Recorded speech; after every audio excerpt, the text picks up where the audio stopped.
Hello and welcome to an amazing podcast. This is the Evil ID. This is Modi. This is Matt Squatch.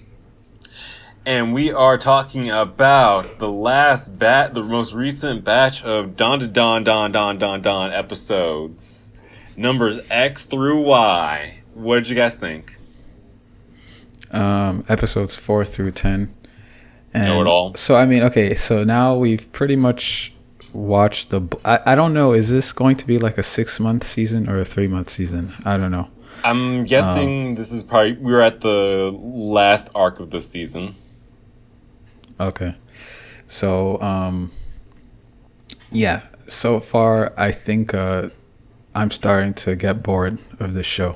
Really? That'll be my, that'll be my opening statement. I don't get people sometimes. Because I don't want to single you out, because I've had other people in my life who are like, will watch the most, interesting show ever and be like, I'm starting to get bored. I want to go back to like, I don't know, watching fucking Bleach. I was about to say like Vending Machine Isekai or something like that. Honestly, I think this is one of my favorite anime that's currently out right now. Just it's so good. Like the characters are so they do such a good job with the characters. To where even the newest guy they introduced, I'm like, this guy sucks. But I'm like anticipating that they'll make me like him by the end of this arc. Like they did with like the past two characters, where I was like, this person sucks. But yeah, like there was like some moments where I started to tear up. It just like genuinely a clever, fun moments. Just in this season alone. Okay, Modi, I'm concerned with you because this is the season where we had the characters using a giant sandworm to extinguish a forest fire, a three-way fight between mole people, a anime twink demon, anatomical model, an old lady who looks like she's 20, and a flying saucer, a rock concert with freaking Dragon Force, another twink anime fight off, and now we're fighting kaijus, and we just got done fighting like bobble-headed music demons. What more do you want, man? I want a reason to care. Can I guess why you're really bored of this show? I mean, I just told you. No, okay, okay. I think it's because there's not like a big main villain. There's not like an all for one that you could be like, oh, we gotta defeat like this guy. It's just them dealing with like character issues. Yeah, pretty much. God dang it, man, you are cruel. This guy just like got semi-castrated, and you're like, it's life, man. Get over it. You still have one ball. Yeah, I mean, yeah, I just don't. I've never been someone who who gets really into series that are like very episodic. Or like, yeah, you described all those things like, oh, these crazy, wild, zany things are happening in the show, and like, yeah, that's cool.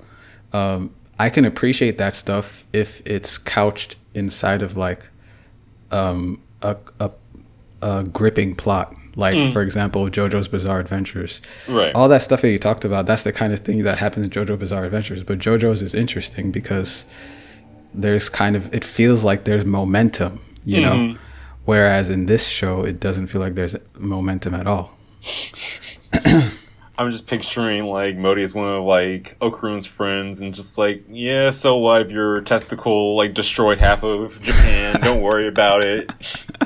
Well, I mean, I think it's the problem of this is like, I could be like, this is the best seafood restaurant in like the entire world, and like, you know, it's like critically acclaimed or whatever. But if you're like, I don't like seafood, Right. then it's not gonna matter how good it is. That's just like if you need that. Like I just feel like the thing itself is doing something different, and it's not like a Right. thing that you like. At least that's my generous take of me trying to understand why you don't like the show, I guess. I like the Yeah, fact that that sounds like about right. I like how Modi just like expressed his opinion, and you and me are just trying to like armchair psychology analyze like Right. what does he really mean? Yeah, 'cause he fucking sucks. I mean, I don't even think you need to like really armchair psychology it. Like, I'm telling you what it is, and you guys are accurately describing what the problem is. So, I mean, yeah, it's pretty straightforward. No, but I just want to make it clear that this is a failure on your part and not on the show's part. That's the distinction I'm trying to make, I guess. Oh, Yeah. I was going to just say it's like it's not up to your taste. You're just saying like your IQ isn't high enough to. Well, no, like I wouldn't say like a picky eater necessarily has high low IQ. I'm just saying like there's gonna be some times where you go to a really nice restaurant and the picky eater's like I'm going to go home and eat McDonald's, and I think it's. I mean, I don't. Okay, first of all, I am that kind of person, but second of all, I don't think that's a good analogy because this is not the same as being a picky eater. This is like being a picky eater is like I'm not willing to go out of my comfort zone. Right.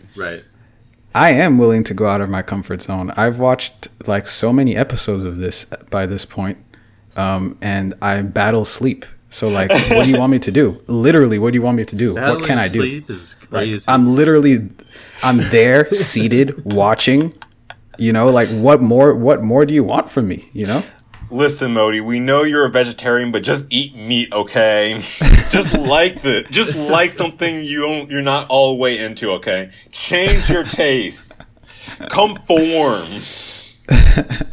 I'm just saying when it's like the show failed to grip me or whatever, or failed to entice me because there's nothing to hold on to.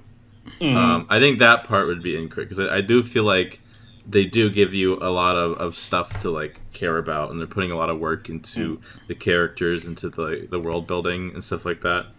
What is it that you care about? I care about the characters. I'm very invested in the characters, more so than most anime that we watch. Like, Seriously? Yeah, but like, what is at stake for the characters that you care about? His testicle? Well, Is that actually it? Is that your real answer? Their relationships with each other, Right. their goal to like want to like keep the promises that they made. Like I thought Gigi's whole thing with the Evil Eye kid was very touching. That whole Okay, I will sequence- say- Yeah, but I don't feel any that's cool and all. Like, I mean, I don't want to sound too dismissive. You know me. Usually I like that kind of stuff. Even in this, I like that kind of stuff where they're like, oh, let's not get rid of Evil Eye and let's get stronger so that we can let Evil Eye, stick around. Yeah. That's all fine and good. But to me, it's lacking something crucial, which is a feeling of Tension and stakes. Yes, exactly. Like I still don't really feel any tension, Coming from My Hero fan. We could say it's because there's no grand overarching antagonist. Yes, I wouldn't like necessarily argue with that, just because most of the time in stories that's like the easiest, most straightforward way to have tension. So we could say that's the reason, but like I feel like there could be other ways to do it. They're just not doing it. Like I just don't care. Aside from there are three things I can think of to like be invested in. It's getting stronger for Evil Eye, right? It's finding Okarun's second ball, and it is the relationship between Okarun and Ayase. When it comes to getting stronger for Evil Eye, that's like the most compelling one. But like I said, it doesn't really feel like there's much tension to it. And then when it comes to finding Okarun's second ball, also just doesn't feel like there's much tension to it. Like I don't really feel like there's no doubt in my mind that they will get it. And like, I'm not necessarily excited for whatever they have to do in order to get it. I don't even know like what it is that would be involved, I guess, you know? I feel like the other so I don't really care that much. And then when it comes to his relationship with ISA, I also just don't feel like it's nice, I guess. And it's like, especially for a shonen series, it's a lot more realistic than usual. But that doesn't mean that it's necessarily all that great. You know, there's plenty of series that do the same thing. And in itself, I also just don't really feel much tension in it because I feel like I just don't see anything getting in the way of those two. Usually in like a good romantic like film or movie or something like that, the third wheeler should be third wheeling much harder than the third wheelers are third wheeling in this series, in my opinion. So I think the other thing too is like when we look at stuff like My Hero or like Kaiju number 8 or a lot of other shonen things, the characters also have really huge dreams that they're really passionate about. Oddly enough, like Okarun is very passive about the whole like ball thing, and he's also like very passive about like ISA too. So I can definitely see how like it wouldn't grip you all the way. Also, you guys are just so. This is gonna sound like an insult, but like anime brain. I feel like they're just like kids getting through life, you know. Also, I want to say point one. I mean, like out. I said, there's other series that aren't anime. Like, there's other series that do these kinds of things better. You know what I mean? Like so it's what? like, Twilight. What you guys have literally, not, actually, Twilight. What are you guys talking No, about? genuinely, I was genuinely Twilight. Neither of you have like Twilight. watched or Harry read Potter. Twilight. Harry Potter does this way better. Genuinely. And I mean, and if you think I'm trying to cop out, I can argue for Twilight. I can easily argue how Twilight does this way better. Twilight, Okay, real fast. Harry Potter is closer to like My Hero than it is to this. No, I disagree. Harry Potter is a pure mystery, and I think this is closer to a mystery than it is to a battle series like My Hero. Oh, also, real quick, one thing I want to point out too. I would love to see the cast of Dandadan, like, in the Jujutsu Kaisen universe, and, like, right after the Shibuya arc, they just be like, no, we have to save Sukuna, he's just misunderstood, you guys. Well, I mean, to me, like, they kill people who are deserving of it. It's just they're able to find empathy in like, enemies that are, like, just hurting. Because that's what a lot of some of the people they go up against are, like, just incredibly hurt people who met tragic ends and are like now taking that out on the world. But I mean, you still have like really shitty people like the evil lady at the beginning of this arc, or just random fucking like Loch Ness monsters or weird creepy alien guys, right? It's just like I feel like they would kill Sukuna if given the opportunity. Okay, well, the other thing, too, I want to point out is, like, I really am happy with how they handled, like, the Broccoli Lady, too, because I was so nervous when they were, like, teaming up. If it was going to be the thing where it's like, oh, you guys were just trying to protect the city. It was all fine. No, like, they got their asses arrested. Also, I didn't really like the twist of her being, like, an alien, too, especially, like, her, like, monster form. I kind of wish it was either, like, she was just a regular, like, human who was just really evil and spiteful. Yeah. And she's got, like, abducted by some random aliens. Or, like, her, like, real form just looks exactly like her regular form, just slightly different. Kind of like how Mr. Mantis is. Is the rest of her family also aliens? I'm going to assume, yeah, because they're all green. Okay. Yeah. Also, I love Mr. Mantis so much.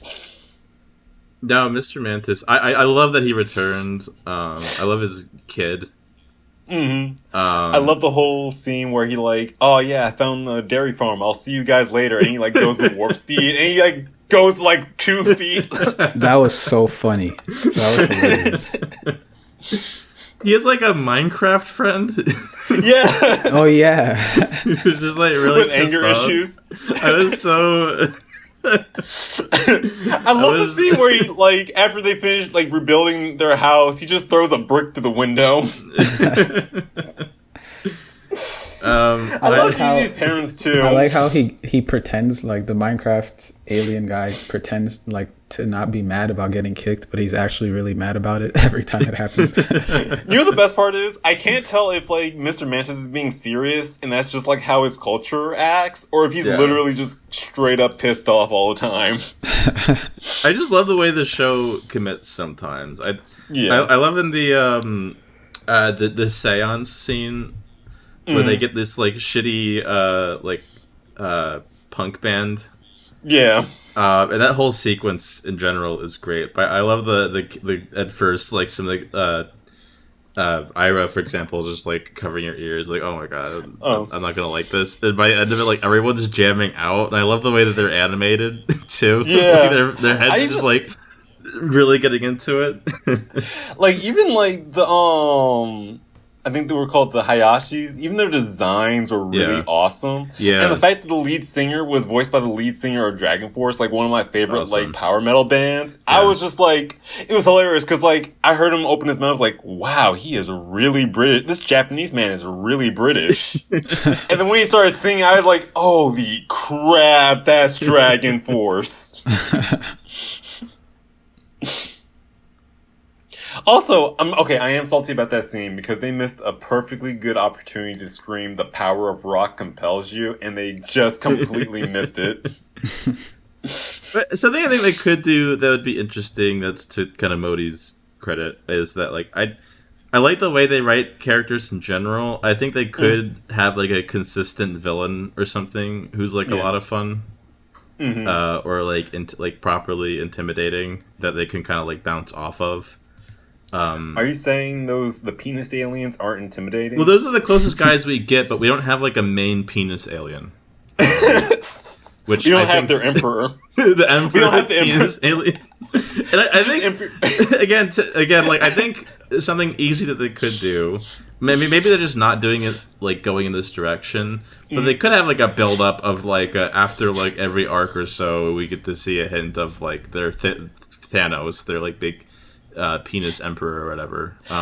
They have, like, kind of, like, establish that as a through line to, like, help establish that, like, oh, these guys need to get their shit together because at some point a big thing is going to happen and they need to be ready for it. So, like, I can kind of, I'm fine with them not doing that, but I feel like they could easily do that and, like, still, like, I like the way they write the rest of the show, and I feel like they could do a good job with that as well, if that makes sense.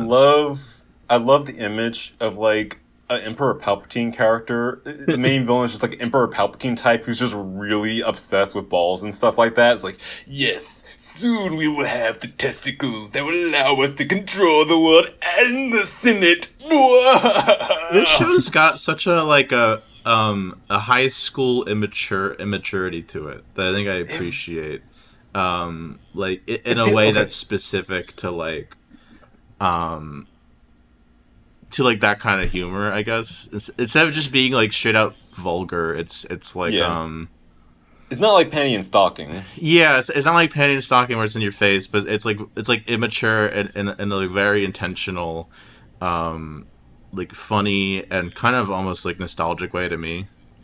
See, I think the thing about it is, like, it is immature, but there's so many aspects of the characters that feel real. Yeah. Like, the new kid, the fat kid, Kenta, like, him, like, trying to, like, get people to notice him. Him, like, doing the swag walk when he's alone, but when he gets in public, he, like, clams up. Like, that is, for me, like, personally really relatable. And I've met people who are like that. Yeah. Like, or even, like, Okarum being, like, super awkward around other people, him trying to get out of his shell. Like, this isn't just, like, sex jokes. It's like, the characters are going through really human struggles. And I do appreciate that they are trying to go a romance route with it, but it doesn't feel stagnant. It feels like it's always making progress. And when there is, like, stupid misunderstandings, they don't, like, treat them like the end of the world kind of thing. There's not as much melodrama when it comes to, like, the relationship stuff. I do really like the relationship stuff in the show, because I think a lot of anime I have an issue with where it's like the main character's just doing his own thing, and then the female character is just like obsessing over him. Here it seems way more reciprocal and like way more grounded and believable. That like, I would say, yeah. Sorry. Oh no. Yeah, go on. I was gonna say that it seems even a little bit too much. Like, okay, am I the only one who thought that scene was creepy, like really creepy of Momo when she was like, I don't know what she was doing with Okarun's hand when they were like when they were sitting. Have you guys not had a crush together? before? I'm sorry. Have you guys Okay, not wait a had minute. like a high school romance? Hold on. Let's pause here. Let's imagine that Okarun was the one doing that weird hand thing on her hand. Would we not be saying that was creepy? No, they're both kids. Like I don't know if you ever like. I don't know, man. Nah. I take it from I take it from the perspective of them both being weird kids who aren't familiar with this like kind of relationship. Like Momo has always been dating like really huge scumbags, and then like Okarun has always been like really awkward towards most people. So I kind of take this as like a sign of her trying to like quote unquote get to second base almost. They both have shown interest like throughout the entire first base. show. Throughout the entire show, they've both shown like a great deal of interest towards each other. So having like flirtatious attempts, I mean, it would be different if like the entire time Okarun was being like no, stop, right? But like, It would have been different if it was like they on, both like, clearly have shown interest in each other. It's just that kind of like awkward stage of like these two people who like are like inexperienced, or these two kids who are inexperienced with romance, like having to like navigate like how to but show each other's emotions without it being like but that was creepy. They were holding. That They were specific trying to scene hold was creepy hands. to me. It wasn't like a. What do you mean trying? That's the thing. Like, what do you mean trying to hold hands? Like, you know what I mean? How do you try to hold hands? Like, what are you doing? Just rubbing your fingers all over? Like, either do it or don't. You know what I mean? Like, I hate to do this, but like, it feels like I'm the only one here who's like held hands with another person, especially like. I mean. Maybe it feels that way, but I mean, just because that's your perspective doesn't mean, like, just because you have a different perspective doesn't mean that you're the only one who's experienced it. Can you imagine how it would feel to be like the adult driving the car in that kind of situation? Because I'm like, do I need to break this up? Yeah, that was. Music? I mean, I don't know. Yeah, that was very weird to me.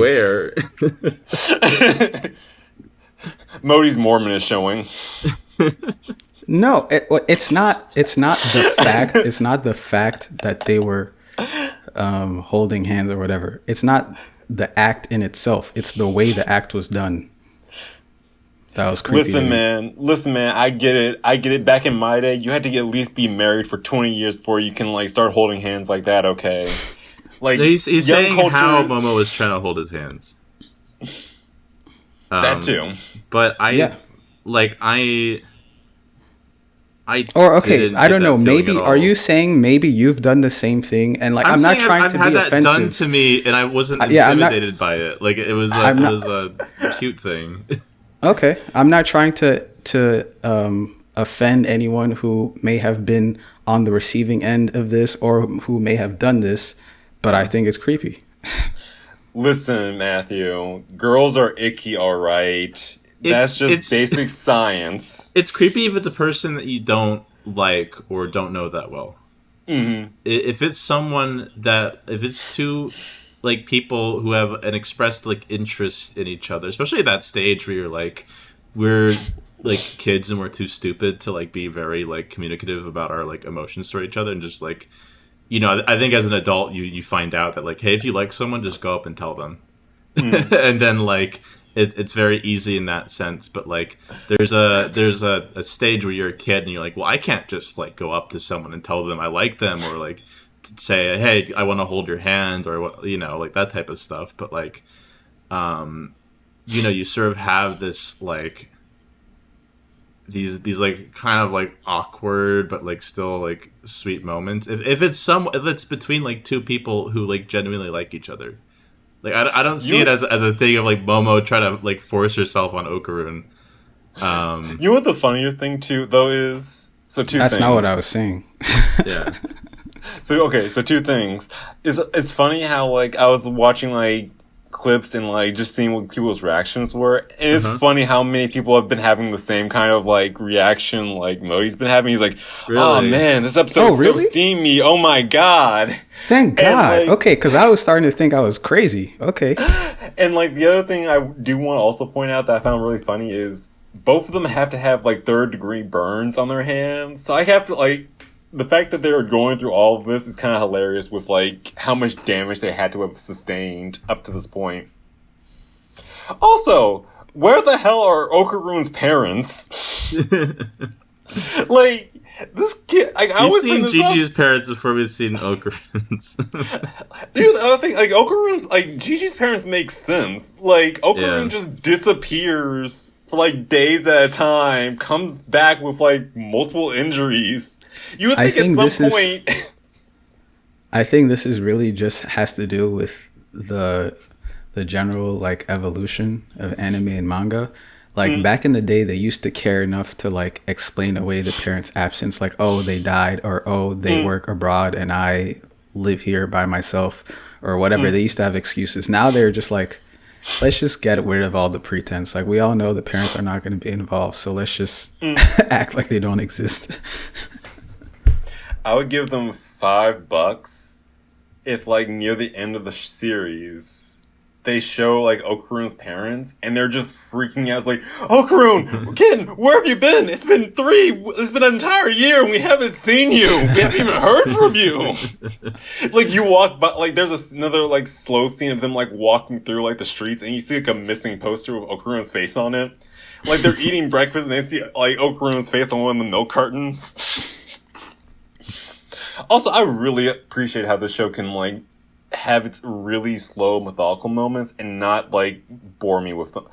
I wonder if that's also the reason why Modi's not getting into it, because there are a lot of, like, just slow moments of the characters just existing. Yeah. Which I really enjoy, but I can see how I wonder what the general reaction for that is, especially with, like, this being a shonen anime. To me, I just find a lot of it, like, relatable, which I think helps me enjoy it, I guess. Yeah, I think like when it comes to slow moments, I don't even think it's necessarily like I don't have a problem with slow moments. Like when we think about like My Hero, I enjoy those moments in that show, whereas everyone else hates them. So I don't think it's necessarily just the fact that it has those slow moments that, you know, is my problem with it. I would kill to have them give Bakugo a, like, walking to school alone dance number so badly. You know Deku does that. Like, he just practices, like, superhero poses, like, on the way to school, and then when he gets there, he just climbs back up. What did you guys think about that soy sauce transformation scene? I thought it was really great. And I'm really happy, like, the next episode, they just cut, like, right after, like, oh, man, we've been dealing with this for 3 days now. Our house is gone. Yeah. Yeah, I was looking forward to that scene. I didn't know when it was going to come, but when that manga chapter originally came out, that panel was, like, pretty popular all over the internet. So I was looking forward to that scene. And, yeah, I think the anime did a good job with it. I'm really fascinated, and I kind of really want to, like, try the manga, too, because, like, so much of this arc has had, like, a strong musical motif, and I'm really curious to see how they pull that off with, like, no audio.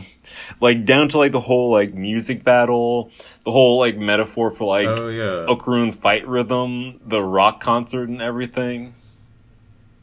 Yeah, I agree.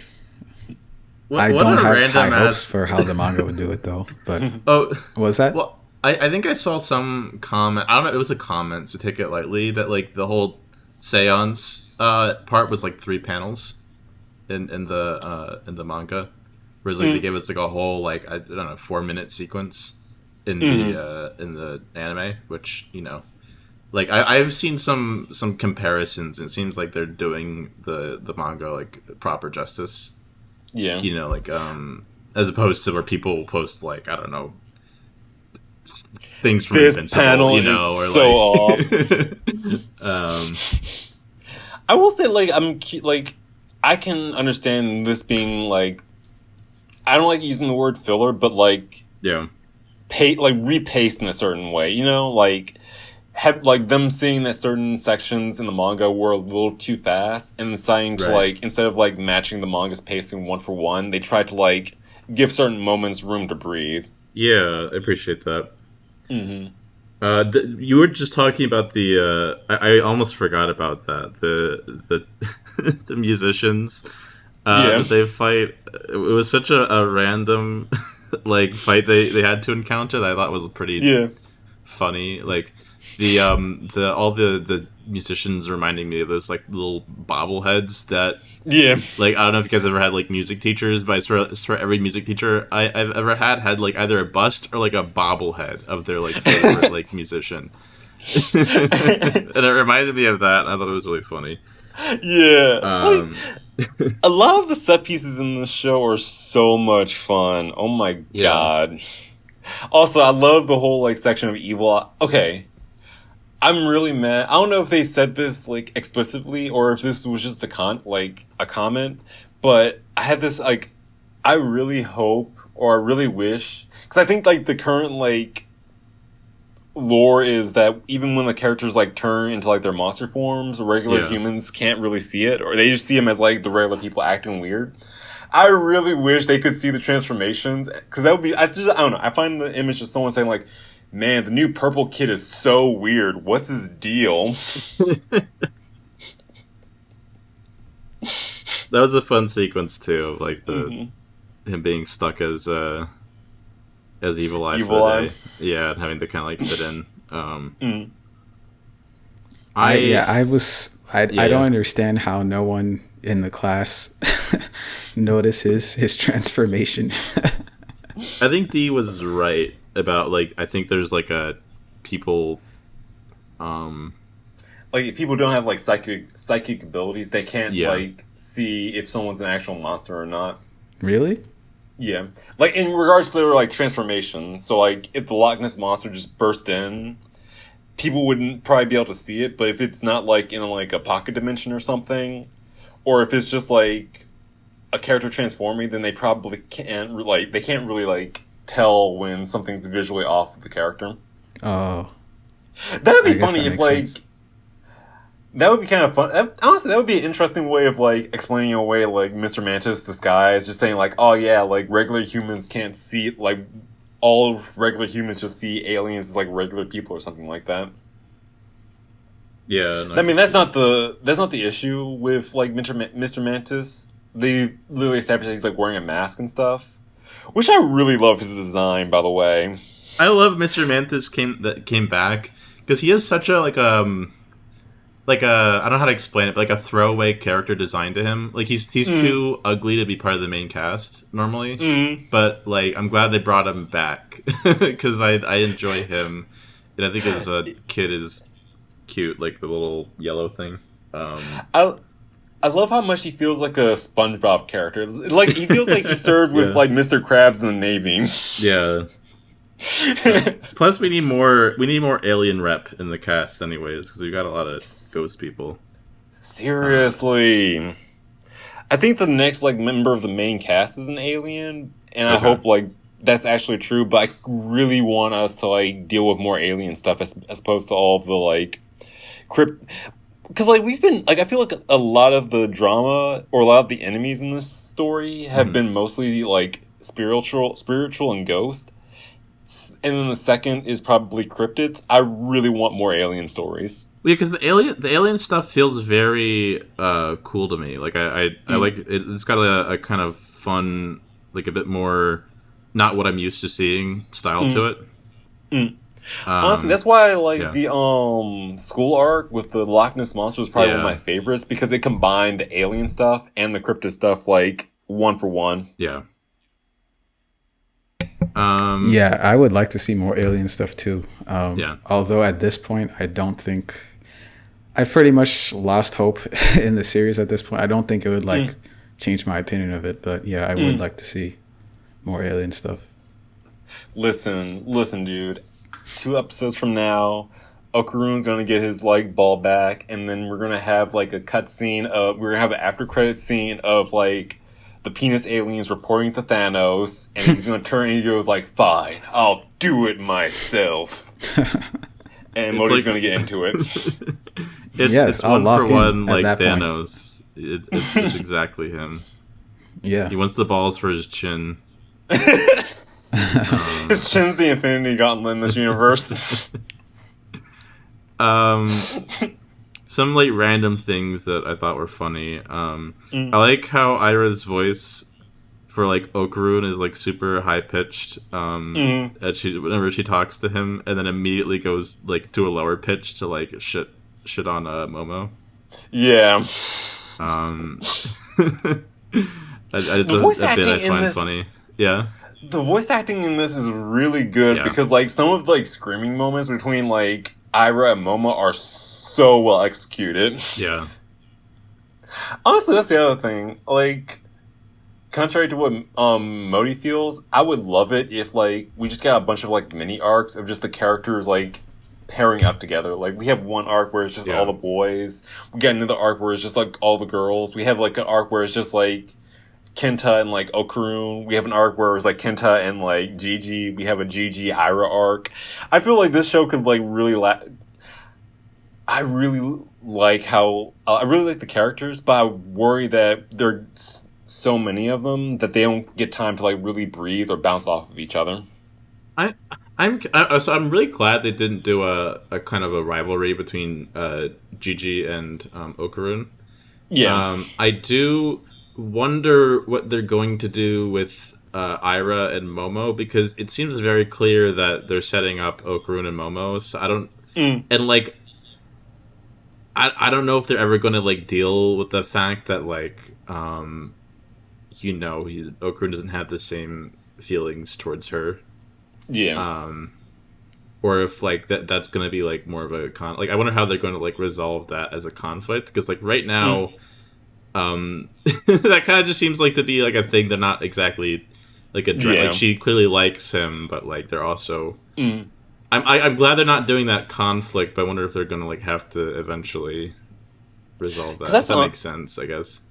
That's the thing. Like a lot of like Ira and like Okarun scenes, like I like the idea of them where she acts like super nice and sweet to Okarun, but then when it's anyone else, she gets really angry and aggressive.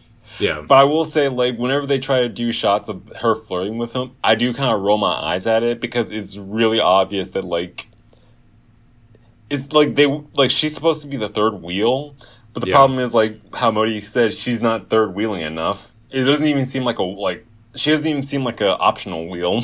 Yeah. Yeah, I agree. I like the mannequin guy a lot more than I thought I would. I think he's funny. Yeah. Yeah, he's hilarious. I feel bad for him. At least those couple of episodes where he had to stick with Gigi. I thought that was fun. I love the fight, like at the end of the fight where they're fighting Evil Eye. Like they bring in the cavalry with all the other side characters. Yeah.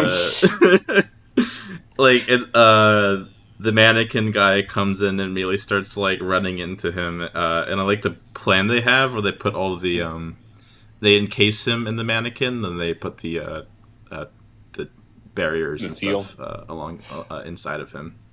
Okay, one thing I will say about this is, like, I really wish in, like, crazy animes like this, the villain or someone is a little bit more self-aware of how insane this is. Right. I would have loved it so much if Evil Eye just, like, pauses and just wonders, like, what the literal heck is any of this? What the hell is going on? Pause. Explain yourself. I think, yeah, go ahead. Like, I don't know if that's just a Western thing, or, like, if I'm just, like, so, what's the word? Like, turned to the camera, brain rotted out by media at this point. But I would just really appreciate... type thing. Yeah, like, it doesn't. They don't have to like not take it seriously, but like have someone like react in a realistic way. If you're like about to destroy the world, you've been in the small village for all your life, and then all of a sudden a giant disc falls from the sky. You hear children sing, and then you see a woman like triumphantly float down on the back of a nude dude who looks like he had half his body ripped off.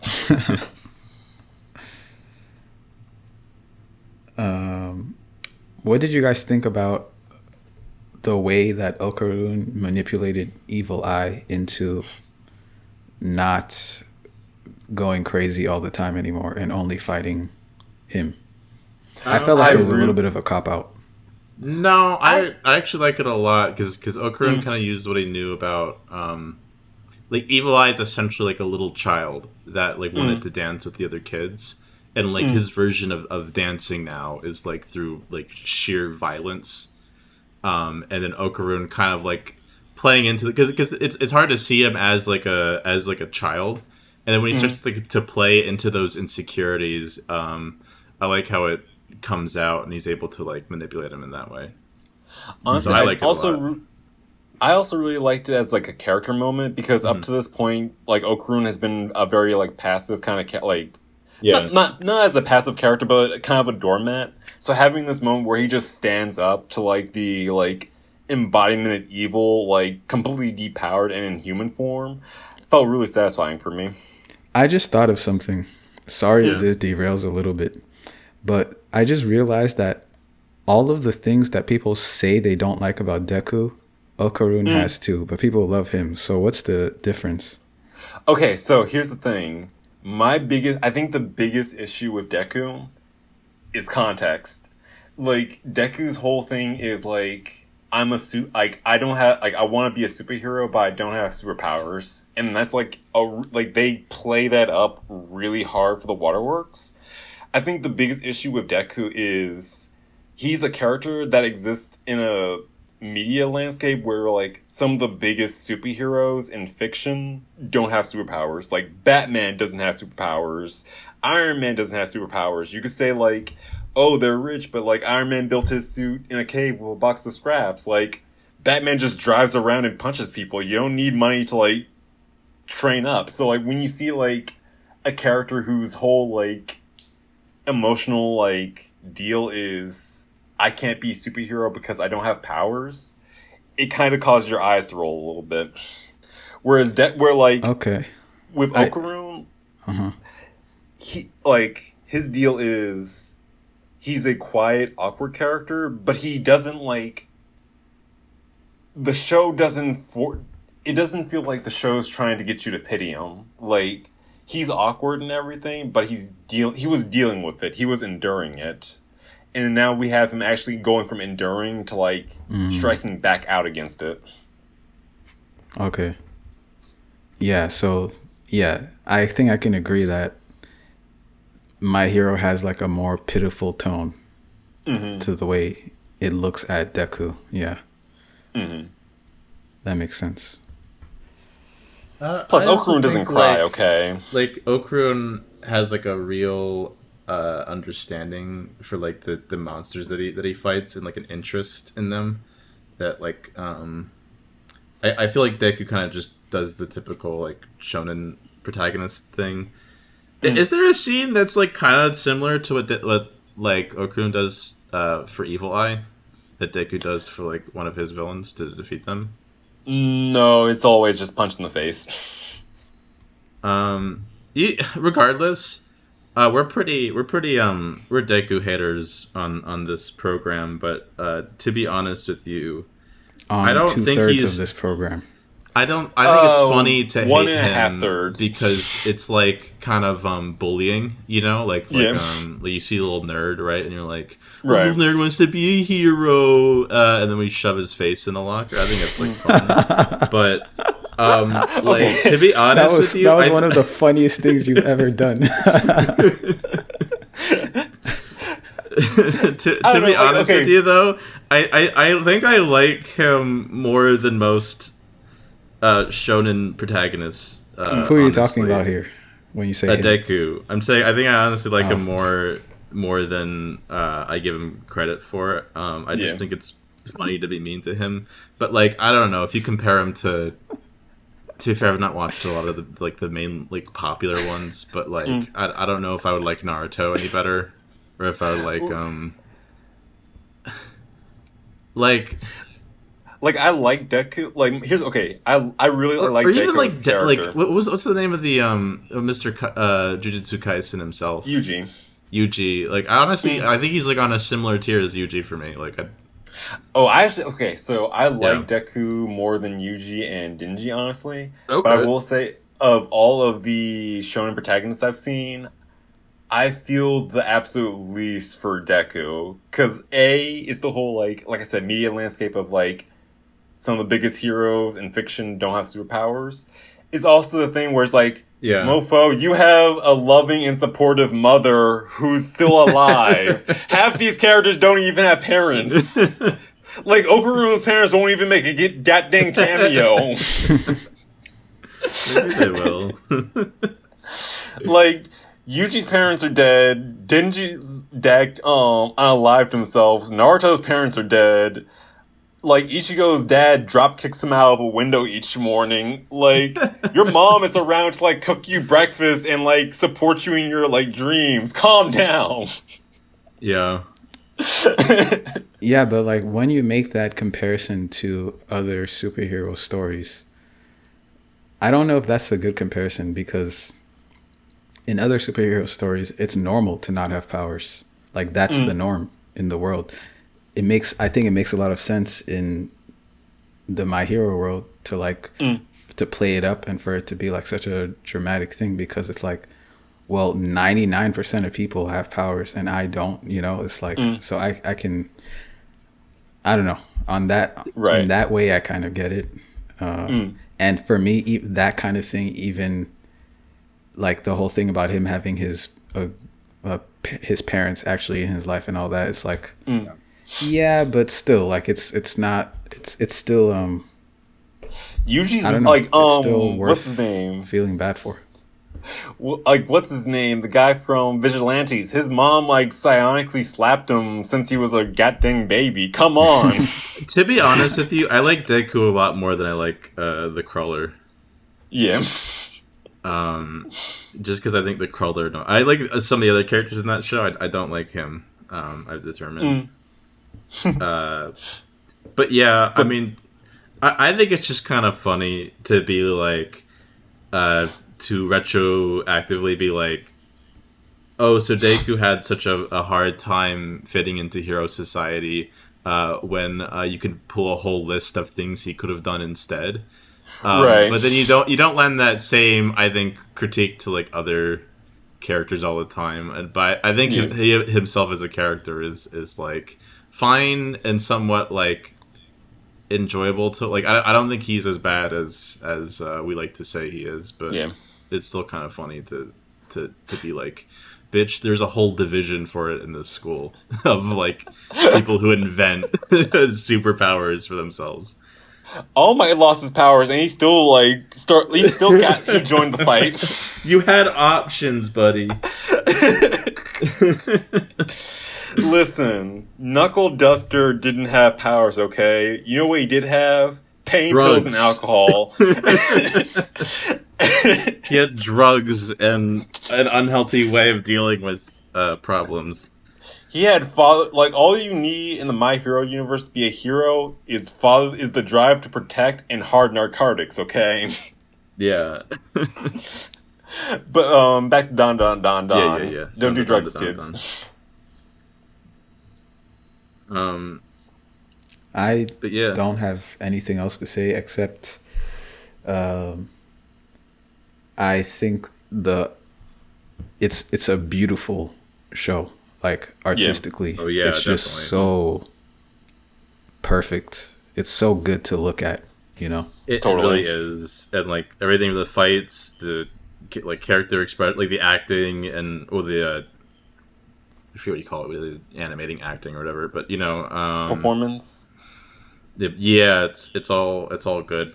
I like it a lot. One last thing I'll do point out is like, I think the NPCs in this show too are really S tier. Yeah. Like, not even counting like Momo's friends. I love the class rep character too, about how she's like she's clearly like a shy, awkward person, but she still like stands up for like the people in her class too. Like she only had like 5 seconds of screen time, and I know she's is basically an NPC as far as I know, but I really liked her. Yeah. I like Oh. that part where Momo's friends took they like forced Okurin to go to that maid cafe where Momo was working. I felt so That was bad for pretty that because funny. like I felt so much secondhand embarrassment for Momo too, especially since like a maid cafe has to be a really painful place to work at. For her personality, especially, yeah. Yeah. That's what's weird to me is you have maid cafes that are employing like 16-year-old high school students. Culture, man, culture. I liked even though he didn't have a very like loud role. I liked the assistant or the pupil that Manjiro, I think his name is the guy with the eyebrows, the unibrow. Yeah. The I liked headstand guy. I liked his character for the like brief amount that we got of him. I will say I'm really disappointed that like our whole introduction to him is him doing headstands. Yeah, I'm really mad that was not in like that was never incorporated into his like moveset during like action scenes or something. well, he's just kind of like Or, a normal guy, Yeah. which I could appreciate. I think. Mm-hmm. Anything else? What do you kaiju nerds think about the kaiju fight we're about to get? Okay. I really liked it. I'm really hyped for it. I will say, like, I don't know, and I don't know if this is a language thing, but like, I was always brought up with the idea that like, kaiju means giant monster, like huge, big monster.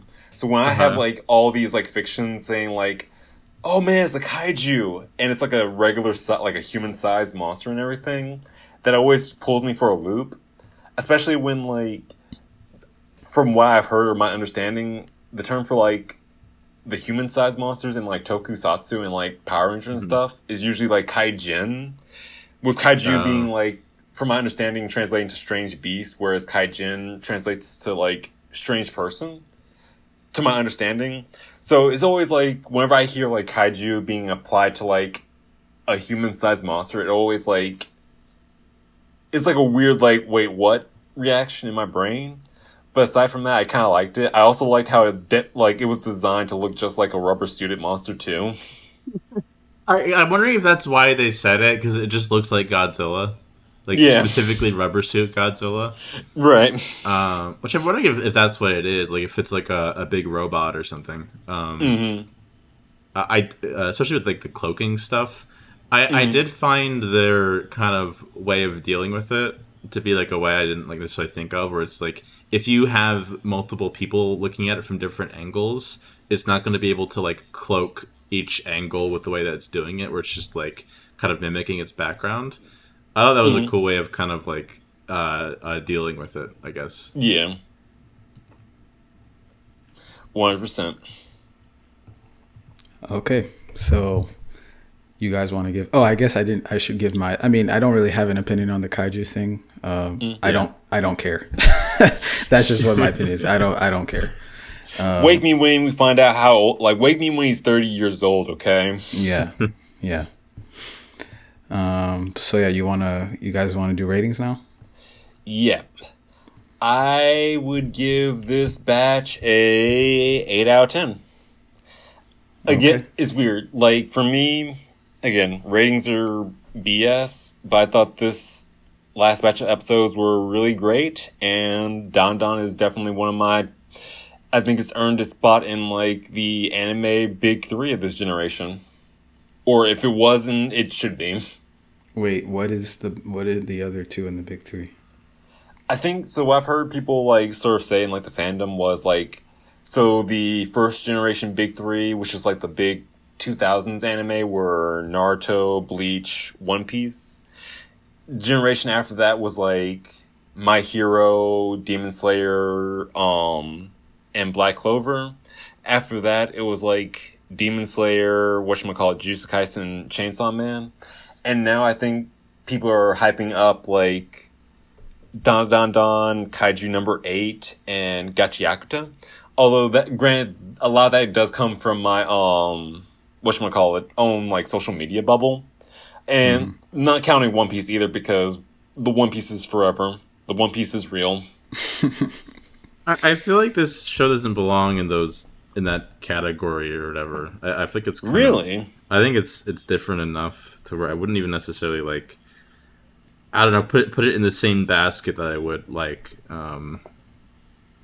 My Hero and like Naruto and stuff like that. But maybe that's just me. I mean, I definitely understand why you're saying what you're saying. It just, I guess it just depends on how you define the big three. I think for the most part in general, big three is defined as just like, what are the most popular shonen/shonen jump series at the time that are like running the day, I guess. So, but I guess maybe I would have to think about it, but yeah, probably Dandadan's up there at this point.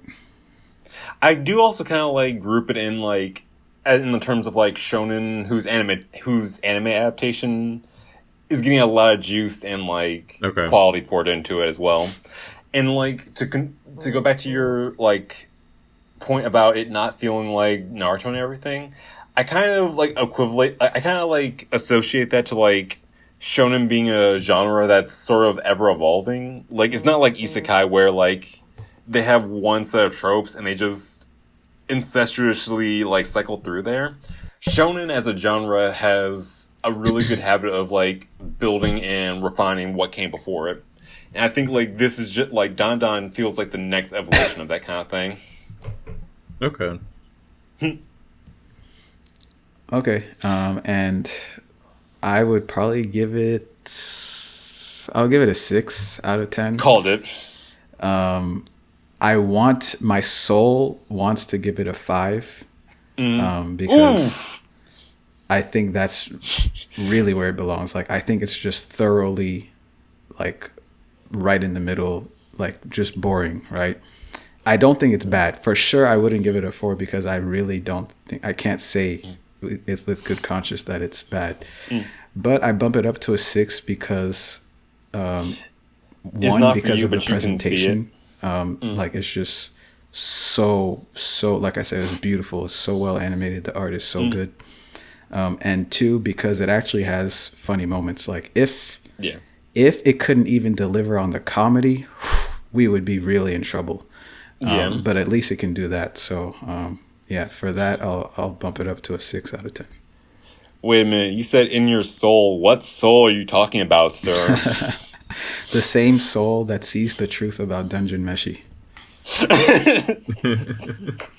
The Black Void. Matt, what you feeling? I think I'll give it an 8.5 out of 10. It's going to be a weird thing where I have the highest rating for this show, but I genuinely think it's one of the probably best shonen stuff that we've seen on this channel that I've seen with you guys. There's a lot of it's good humanity and like intention and care put into this and like in trying to get you to relate to the characters, and I think it's something I really appreciate when shows can do. And I'm very interested to continue to see what they do, and I'm going to continue to watch the show even if we stop. Heck yeah. But yeah. We got 'em, weebs. We got 'em. I feel the same way about Dungeon Meshi. So like, there's there's definitely shows that we watch where I'm like, but even to me, like I feel like this show is doing a lot more than even something like Kaiju number 8, which I quite enjoy. I do feel like to me, like I feel like this feels a lot more like refreshing than that show even does. Yeah. We were talking about last week where Kaiju number 8 is kind of doing like what I normally see, but doing it very well. I just feel like this is kind of doing some like this is putting attention into things that I think are lacking in a lot of other shows. Would you say this feels more anime than Dungeon Meshi? I guess maybe.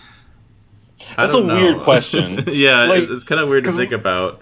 when I But think about like, I could show like a random person like Dungeon Meshi and be pretty comfortable. oh, Whereas for like I sure. could say like Dandan's a really good show, but like I couldn't. I like Yeah, this show Dandan's a is really like good kind of show. for me. I'm recommending the Dungeon Meshi to like any of my normie friends. Mm. If I'm on a first date, I feel comfortable like watching like Dungeon Meshi with someone. Dandadan does not. No. I do not talk about unless I know that you're like a sicko or Mm. I'm like, yeah, that's it. Like Like I know you guys are you were in. sickos, so and like depraved, so I know I can like watch this with you comfortable. But I do think it's a good show.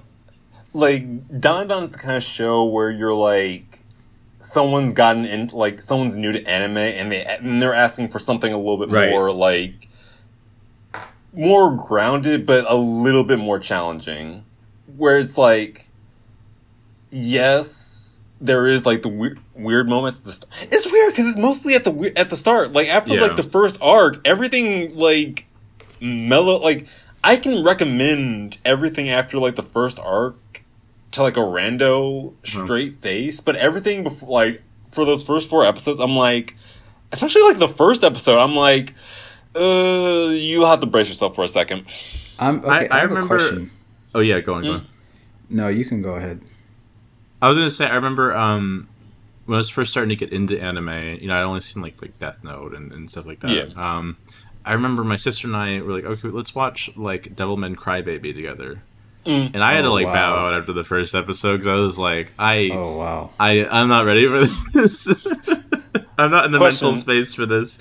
This is gonna fucking wreck me. And I haven't seen Yeah. it since, but I'm sure it's a good show, but it's definitely not something, like I feel you kind of got to get used to this shit. Question: do you think you could go like if we like go back in time? Do you think you could go from like Death Note to Dandadan smoothly, or do you think like you would be like, let's tone it back a little bit? To be fair, I watched like Soul Eater like right after Death Note, and I liked Soul Eater, and that one's also like really strange. Soul got, like, Eater's weird moments in different. it. Sorry, Soul Eater. That's what I meant. Death Eater? What the fuck? Soul Eater. Soul Eater. Thank Soul you. Eater's a little bit different because I think like the weird horny moments are something you would expect. Like, oh wow, cat girl in a bath. What a novel concept kind of thing. And that's the thing with this show where I'm like, I would normally criticize it for it, and maybe I'm like incorrect in this take. I feel like the show's not really that horny. I feel like it's got a lot of nudity in it, but I feel like that nudity serves more as like it's not presented in a sexual manner. Mm. Because first of all, Honestly- they're fucking kids, right? But Wait, also you don't- it's what about- more of like a either like I'm exposed or I'm like embarrassed or something. I don't think it's like necessarily presented in a sexual way, if that makes sense. Honestly, I feel like a lot of it is presented in a like almost a horror kind of way. Yeah, where it's just like more like horror. I think. Yeah. like it feels like they're trying to like come up with scenarios that would be scary to like a female like eye, and I feel like that's like this. Like I feel like a lot of the moments in Dandan, like if you're doing like Soul Eater, it's Yeah. basically trying to pander to Goes, the male gaze. "Wow!" And like everything's the characters pose in a certain way, and Yeah. the camera's angled a certain way. Whereas like Mhm. if you even take the scene where Evil Eye attacks Momo, and like rips her shirt open. Yeah. Like I don't think it's like super glorified and everything. It's like a terrifying like moment where it's like, where we feel very like concerned from it. Like the idea of it isn't that like we're supposed to like Ogle it. ogle at what's happening. Right. At least like I mean, maybe I'm wrong and it's still inappropriate, Mm. which I could see like someone's take on that. But to me, it feels Yeah. like Dandadan's doing nudity in a way that's not like like exploitative, I guess. Like it's being done like I was saying, like Soul Eater is done to like entice the male gaze.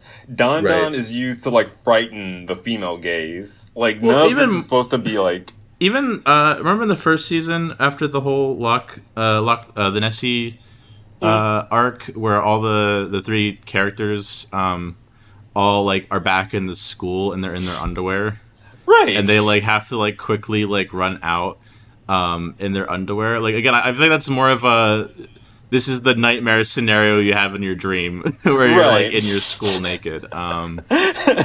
Less than it is to be like, look how attractive these characters are naked. Like for example, in the scene where Grape Boy like goes over to the women's like spa place or whatever, and we get that that scene and stuff like that. Like that, I like a lot less. I think.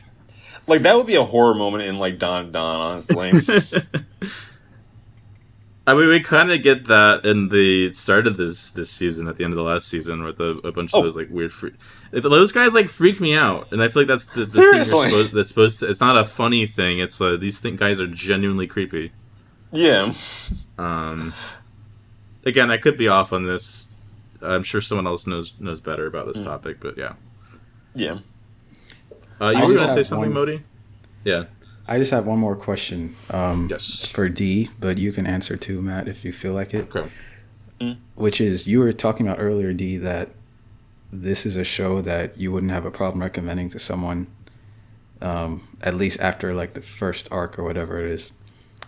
How would you describe this show to someone? Like, if like you're like, okay, Dandadan is about blank, what would you say? Because I have no idea what I would say.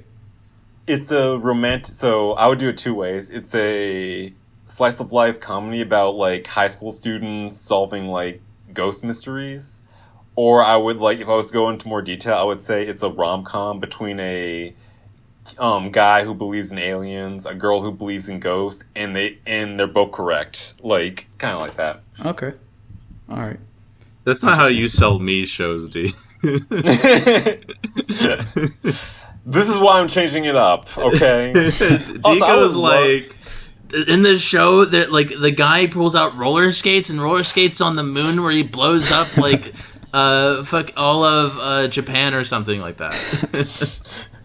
Dude, this is an awesome moment where like these penis aliens team up with the Loch Ness monster and shrimp people to invade the main character's school so they can steal his balls to take over the world. I have seen hints that we might get like a main villain group at some point of like there's like a main alien villain group or whatever. But okay, I'm curious if that is what Anyways. I feel like it's gonna probably be like a after credit quote unquote shot for this season, because I feel like this is gonna be like the scene is gonna end with like Okarun getting his balls back and everything. Have either of you guys seen Gintama? Oh, I watched the first couple of episodes, but I need to catch up. Okay. Because I was going to say, like, if you guys have seen Gintama, you would understand, like, Gintama is very similar to this in so many ways, but I love Gintama. So I feel like if you guys had, I would be able to, like, explain to you guys why, what the difference is. But okay. All right, anyway, so that's been our review of Dandadan Season 2, Episodes 4 through 10. Thanks for watching. Next time we'll be doing Gachiakuta, right? Yeah, starting off from Episode 6, I think. And then after that, we'll be finishing up Kaiju number 8. And then after that, we'll come back to Dandadan and finish that up. So thank you for watching, and stay tuned for those. Bye. Bye. Bye.